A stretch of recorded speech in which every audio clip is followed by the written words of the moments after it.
As a computer programmer, when you sit down to write code, you really shouldn't have to think about which specific microscopic transistors your commands are firing off in the background. You type a simple print statement and magically, pixels just light up on a screen. The concept that makes this entirely possible is what we call abstraction. It is the ultimate engineering shield.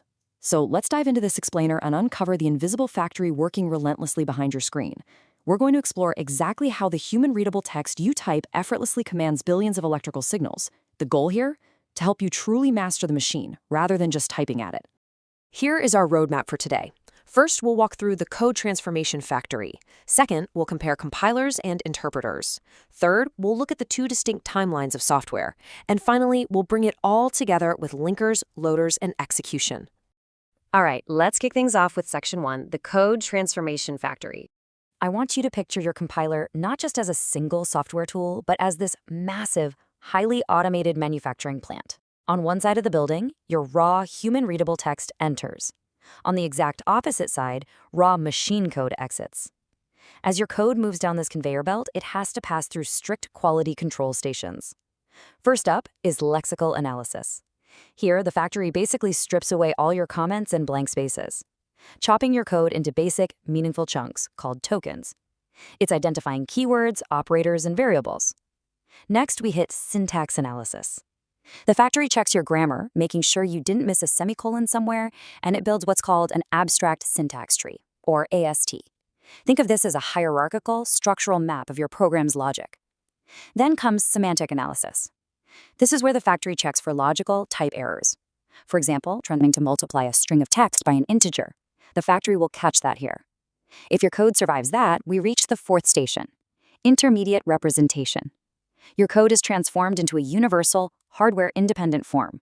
It's not C++ or Java anymore, but it's not quite machine code either. It's a pure, logical blueprint.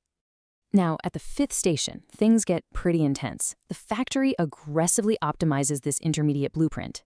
It performs dead code elimination, relentlessly ripping out any lines of code or variables that will never actually be executed. Then it uses loop unrolling to speed up repetitive tasks by reducing the overhead of running loops. It even does constant folding, which is pre-calculating math. So if you wrote x equals 2 plus 3, the compiler simply changes it to x equals 5, so your CPU doesn't waste precious cycles calculating it later. Finally, after all this brutal tuning, we reach the sixth station, target code generation. The factory translates that optimized blueprint for your specific CPU architecture, spitting out a lifeless binary object file, the .obj file. Your human text is totally gone. Only raw machine instructions remain. So we have this perfectly translated objects file. But what's truly fascinating here is that not all programming languages run this factory the exact same way. The path we just took, that represents only one philosophy. How did different modern languages handle this massive translation effort? Well, the answer actually splits software engineering right down the middle. Which brings us to Section 2, compilers versus interpreters. When it comes to turning high-level code into machine instructions, we basically rely on two completely different translation philosophies. A compiler, which is used by languages like C, C++, and Go, is exactly like a painstaking book translator. Imagine a translator who takes a 500-page book in English, locks themselves in a room, and translates the entire thing into Turkish before ever handing it to you. It takes a lot of time up front, but once it's translated, the user can read it instantly. This yields massive execution speed and efficiency. An interpreter, on the other hand, used by languages like Python and JavaScript, is entirely different. It is like a simultaneous translator at a live, high-stakes diplomatic meeting. They listen to one sentence, translate it, execute it, and then wait for the next. This is highly flexible, it's completely platform independent, and it's absolutely amazing for debugging on the fly. But there's a trade-off. It eats up significantly more memory and takes a lot more time to execute, simply because that translation factory is running live, right alongside the program itself. And this brilliantly illustrates why modern languages, like Java and C#, had to invent a revolutionary middle ground, the just-in-time compiler, or JIT. A JIT compiler is a hybrid architecture. First, it acts like a traditional compiler, translating your code into a safe intermediate state called bytecode. And then it waits. Right at the exact moment the program is running on the user's machine, the JIT natively compiles the specific parts of the bytecode being used into machine language. It profiles the code live, optimizing the heavily used pathways. It basically merges both worlds perfectly, giving you the cross-platform flexibility of an interpreter paired with the blistering hardware speed of a compiler. So we have all these incredible, highly automated tools to translate code and catch errors. But despite all this brilliant engineering, software still fails spectacularly, right? Apps freeze, games crash straight to the desktop. To understand why catastrophic things go wrong, we have to realize a fundamental truth. Our code doesn't just exist in one place. It exists across two completely different dimensions of time. Let's explore that in Section 3, the two timelines. Every single piece of software lives in two completely distinct time zones, and understanding the difference between them is absolutely crucial for building unbreakable applications. These two timelines are compile time and runtime. Compile time is the safe, highly controlled environment on your local machine. This is when the translation factory is running. If you make a syntax error or try to shove a string of text into a number variable, the compiler catches it immediately. The build simply fails. No harm done, no users impacted, you just fix the code. But runtime? Runtime is the Wild West. This is the highly dynamic, unpredictable world on the end user's computer where your actual logic unfolds. The user is clicking buttons unpredictably, network connections are dropping, and your logic is interacting with live, volatile memory. Because runtime is so chaotic, an error here is a literal disaster. Let's say your code accidentally tells the CPU to divide a number by 0. Or worse, it tries to access a memory location it definitely doesn't have permission to use, which engineers call a null pointer dereference or an index out of bounds. When that happens, the hardware panics. To protect the rest of the machine's memory from being corrupted by your rogue program, the operating system steps in like a bouncer and instantly executes a kill command on your application. This is the exact mechanism behind a game suddenly crashing to the desktop or an app vanishing from your phone screen. The OS forcefully pulls the plug to save the entire system. Okay, but let's assume everything went perfectly. We survived compile time, we optimized our logic, and we have a totally safe binary object file. The thing is, right now, it is just dead data sitting on a hard drive.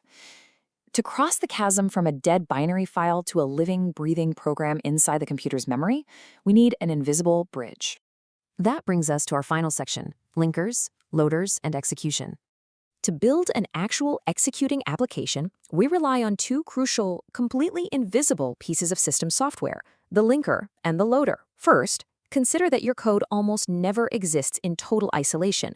You probably used a standard command to print text, like printf in C or cout in C++. You didn't write the raw code for those functions, they live in external libraries. So before a program can run, the linker steps in. It meticulously stitches your separate, compiled object files together with these external libraries. It resolves all the complex memory address references. It can do this statically, literally embedding the library directly into your file, or dynamically via DLL files, which link the libraries later at runtime to save disk space. The end result? A single, cohesive, executable file. That .exe file you are so familiar with double-clicking. But an exe file is still just asleep on your solid-state drive. Next, the loader takes over. I want you to think of the loader as a heavy-duty system forklift. When you double-click that application, the loader grabs that lifeless executable from your relatively slow hard drive, hauls it up, and precisely maps it into the active, lightning-fast RAM. Finally, it initializes the registers and feeds the starting address of your program, known as the instruction pointer, directly into the CPU. The CPU fires up, begins executing, and your program is officially awake. But keep in mind, the loader doesn't just throw this data into RAM randomly. It organizes your program's memory into a highly meticulous library shelf system. First, it puts your actual machine instructions in the text area. Think of these as the core reference books you read but are never allowed to alter.